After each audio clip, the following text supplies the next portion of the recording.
دی حدیث ته خو کې د خپ غور سره وره نبی علیہ الصلوۃ والسلام فرمایي وې درې تنه داسې دي درې تنه داسې دي الله تبارک وتعالى داغي منځ نه قبلوي منځ خو پرې دوا ولا ترفع لهم الى السماء حسنه اسمان ته داغي یو نیکی هم نه خيږي اسمان ته یو نیکی هر څومره نیکی چې الله نه قبلای یو نمبر 1 نبی علیہ الصلوۃ والسلام فرمایي العبد الابق تختیدل غلام د مالک نه او تختیدو کنه ترسو پورې چې دی واپس نه دی راغلی او د خپل مالک په لاس کې لاس نه دی خې الله د یو عبادت نه قبلې.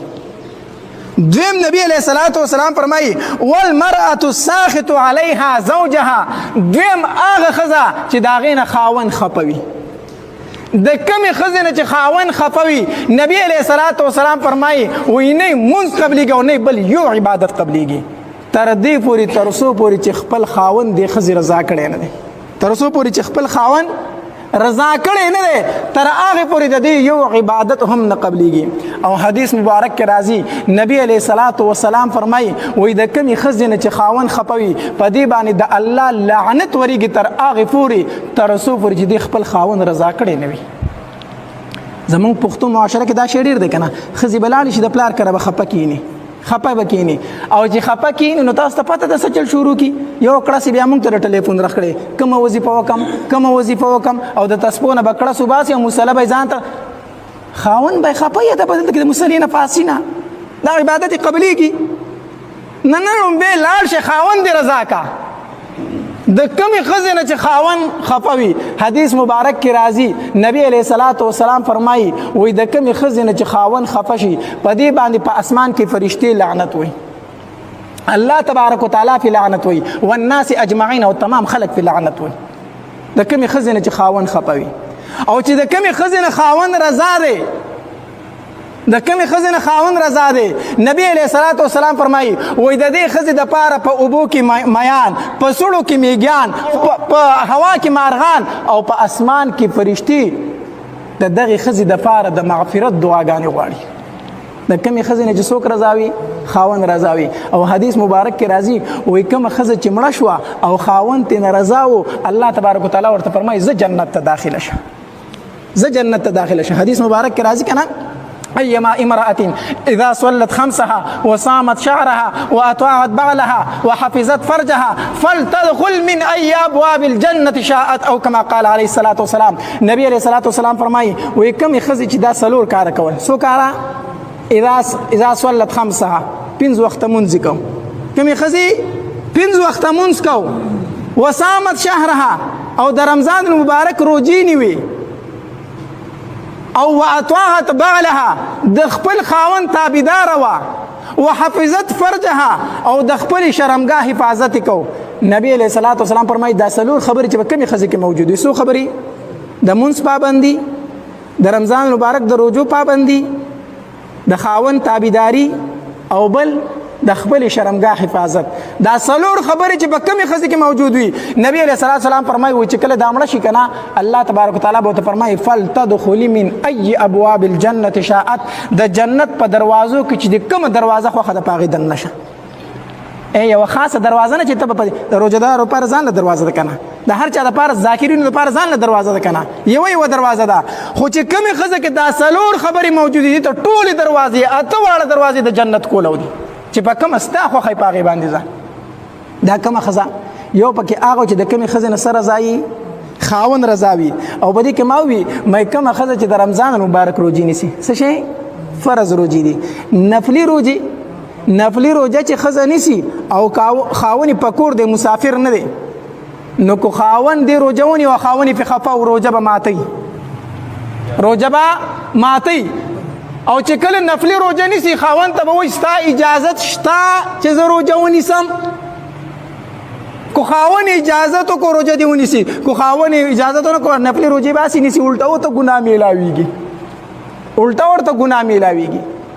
نفلي روجه کې د خاوند اجازت دا شرط دی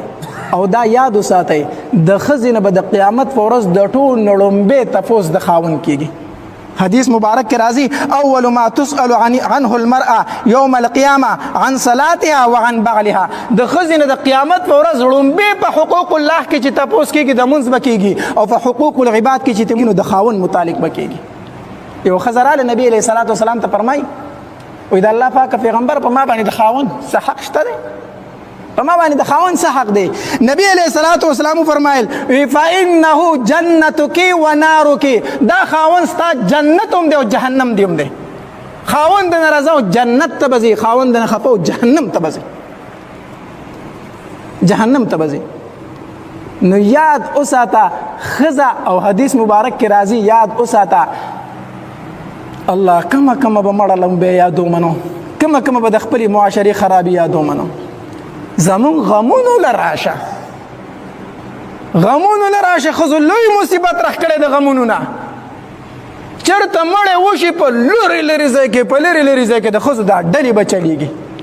او یقین وساته دا خزي چې په لارې کمیزي دوی چې کم غیبت کوي کنه یره یقین وکړه دوی په مړی اریانی او کو دوی په دی وزر اریانی.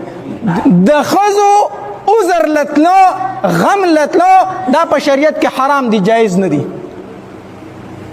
دا غم راضی په خزو نشته، دا په سړو ده. دا په چا ده؟ دا په سړو ده. د الله د پاره د خپل خزي چې لګي کنټرول کو معاشره به سمېږي، معاشره به سمېږي. دویم دا چې کم نارینه ته په ژوندانه باندې قتل حرام دي، پس د مړینې نه قتل هغه ته حرام دي. مسله پوه شوې کنه؟ یو سړی د هغه ته په ژوندانه قتل حرام دی او دغه سړی مړ شو، ښځې له ده ته په مړینه هم قتل جایز نه دي. دا ښځې به راشي غوبل به جوړ کړي په ځوانۍ کې مړ دی ورکړه چې وینه وه ستا دی څه دی چې ته یې نه ستا څه دی تاله ورته قتل حرام دي. دا بعضې خو پکې سمې ته به و چې د پیسو دي، خدای خبر چې کېدای شي ته میلاویږي هم ورکه پلانکی راله ښه ده ښځې ورکه پلانکی راله دا داسې خوږه جړا کوي ورکه پلانکی پکې مشهوره وي، مشهوره وي د ویر دپاره چې هغه راشي ټولې ښځې ورته نیغ نیغ ګوري نو هغه سندره شروع کړي نو ورته په آخر کې ورته دا شی ورسره شریکوي. لویه کیسه شروع ده. یقین په الله کوم ګال تر مقبرې سره نږدې پاتې کېږو چې مړی وشي که نه زه سهار مانځله پاسم هم بیا خبره جوړه هر سهار به راځي او به ټپه رالی او په آخر کې به سره نور ټولې اوښکې توکې به سره وکړي. سم شی دی که نه سمه کیسه ده. حدیث مبارک کې راځي الله تبارک وتعالی ته دو اواز ډېر زیات ناخوښه دي، یو اواز د ګانو، دویم اواز د ویر، دویم اواز د ویر ښځې چې ویر کوي.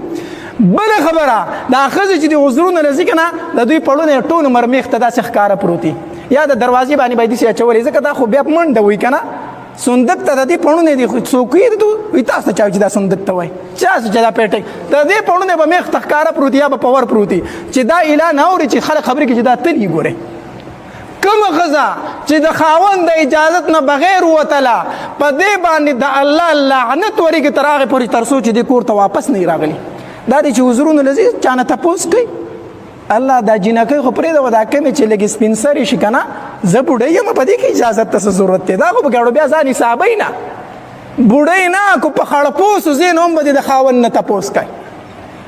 د خاوند د اجازت نه چې بغیر د درشل نه د خپه بار کړه تر هغې پورې لعنت په تا ورېږي چې تر څو پورې دننه کور ته نه راغلی.